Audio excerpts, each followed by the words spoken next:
Welcome to the bracket tutorial. In this tutorial, we will analyze a bracket with an applied load and bolted to a rigid wall. You will learn how to analyze a mid-surface from a solid geometry and define contact between a rigid and a deformable body. The objective of this tutorial is to plot a general stress distribution and extract stress at a specific point. In SimXpert, make sure that you are in the structure's workspace. First, we need to change the unit. For this tutorial, we will use millimeters and newtons. And under Input-Output, make sure that the reduced part box is selected. I would also advise you to go to Geometry to change the surface curve and planar caudal tolerance to 0.001. Import the PowerSolid name bracket from the folder in which it was previously saved. Under Geometry tab, go to Midsurface group and click on From Solid icon. Select the body in the graphics window and tick the auto thickness box.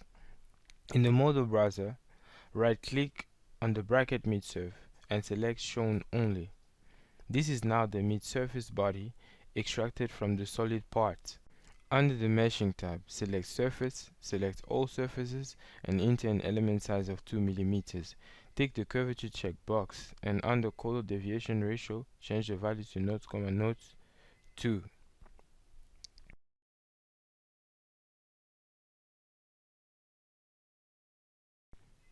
Under the Geometry tab, select Create Point. Under Contact Geometry group, select Specify XYZ coordinate in the picking filter.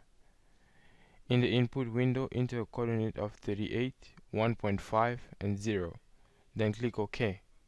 Now notice the point created in the bracket. It will later be used to determine the stress at this exact location, but first we will have to move the nearest node to the point created. This is because the stress can only be extracted accurately at a node location. Click on Node Elements bar, navigate to Location under the Move group, select the closest nodes to the point, click on Pick Point in the picking filter, and select the point in the graphics window on the bracket itself. Be accurate. Notice that the element nodes has now moved to the point previously created.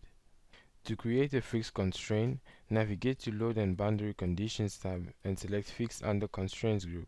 Select Pick Curve in the picking filter and select the two curves where the bracket will be bolted down. Now turn on the detail rendering to view the constraint. To make the bracket distinctive, it is advisable to change the color. Right-click on the bracket midsurf in the model browser and scroll down to change the color. Then select the desired color. Click on Force, click on Pick Node Filter, and click on Advanced Picking in the Picking Filters toolbar. Highlight from Curve and select the curve where the load will be applied. We divide the total load of 98.1 newtons by the number of nodes, which then gives us a magnitude of 2.2425 newtons. But one can also use the total load approach. Remember to set the force in the negative y direction. Note that the LBC force in SimXpert is a nodal force. In other words, the force is applied at each node that is included in the selection. Create the material property as aluminium with its Young modulus and its Poisson ratio, then click OK. Select Shell on the 2D group to create a shell property and name its bracket. For entities, select bracket midsurf from the model browser. For material, select aluminium in the model browser and give it a part thickness of 3. We now want to create a rigid wall. Right-click on Part and select Create Part, then name it Wall. Note the current part is always underlined, and any newly created geometry or FEA will be added to the current part, except if an automesh is created on the surface or solid, in which case the elements will be added to the same part as the parent geometry. When a new part is created, it is automatically set as current. Now select Planar in the Surface group. Under the Geometry tab, enter 0, 0, 0 for the XYZ coordinate, tick YZ plane and enter 200 for both the length and the width. Then click OK. Under LBC's tab, create a rigid contact body, name its wall, and select the plane previously created. Under the Motions tab, enter an angular velocity of 0, and set all the translational and rotational velocities to 0. This option constrains the rigid body wall in all directions.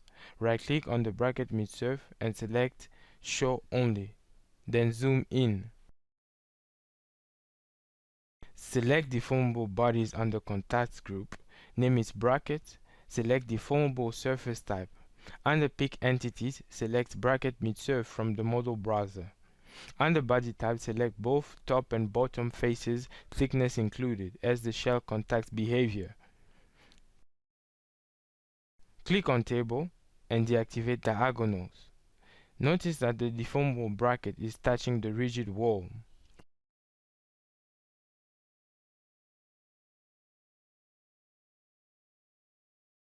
Next, create a Nastran job. Name its brackets and select General Nonlinear Analysis under Solution type, and specify the working folder if desired.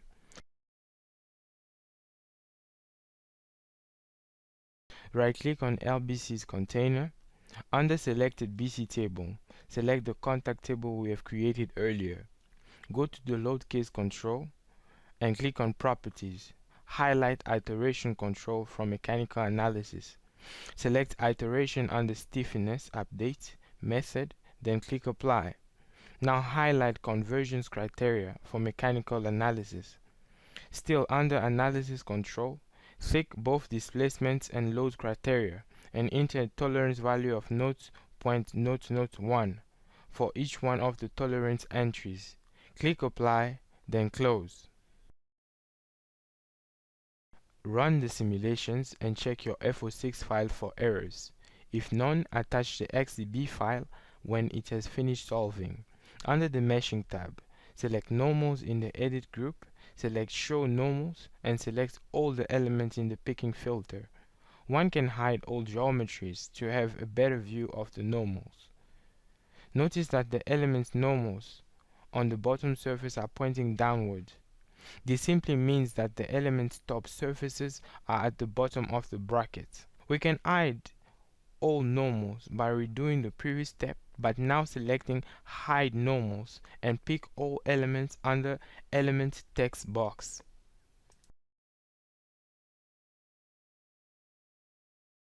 Under the Result tab, select Deformation. To view the deformation of the bracket, select any of the result cases you wish to see. Select Displacement Translational under Result tab. It is non-layered. Then select the Deformations tab. It usually appears with the Show Rigid Body text box selected. Deselect the box, then set the relative deformation scaling to a value of your choice. Notice that by using this option, we can visually exaggerate the deformation. Click Update to view it. I would encourage you to play a bit to make this activity much more vivid by going to Animation and choosing the number of frames, then click Play. Spend some time on this task to understand where this type of scenario would occur in real life. Now stop and go back to the Plot Data tab. Select Fringe in the Plot type, keeping in mind that we need to select the maximal time under Result case. Highlight the Stress Tensor under Result tab, select both layers under the Layer box and von Mises under Derivation, then Update to view it. Now select the bottom layer only and the X component derivation. This is now the maximal X component derivation. We can see that the fringe plot is fairly discontinuous. This is because the output coordinate system for the 2D element is the local element coordinate system. Therefore, this stress plot isn't very useful, and the stress will have to be transformed to the global coordinate system. Under Fringe tab, select Data Transforms and select the Global Coordinate System under Coordinate Transforms, then click Update to view it. The stress on the rear side of the bracket does not make sense, since relative to the global coordinate system, the x direction represents the out-of-plane stress from the wall. The out-of-plane stress for the 2D elements are 0. The only reason that the non-zero stress are visible is because the backplate is not exactly parallel to the wall after loading. Now hide the element and select the OD probe. Then select the bottom layer and the X component derivation. Under OD Probe tab, go to Data Transforms, select the Global Coordinate System, then click Update. Move and rotate the bracket until the bottom plate is visible, and make sure that the Show Point geometry is selected. Then select the node at the point previously created. This shows the stress in the x direction at that specific point. Clear the plot and select the bottom layer again, but now with the Z component derivation. Make sure that the global component is selected. Then update. Now right-click on the bracket Midsurf in the model browser and click on Show. Now select the point again. This is the stress in the Z direction at the specific point. Clear, then select Tensor. On the Result tab, select Bottom Layer and deselect all the shear terms which are usually selected. Go to the target entities, select Nodes. Now select the point in the bracket. Click Update and you're good to go. We have now successfully created a tensor plot at a specific location. Play with the animation to see how the stresses are generated at these locations.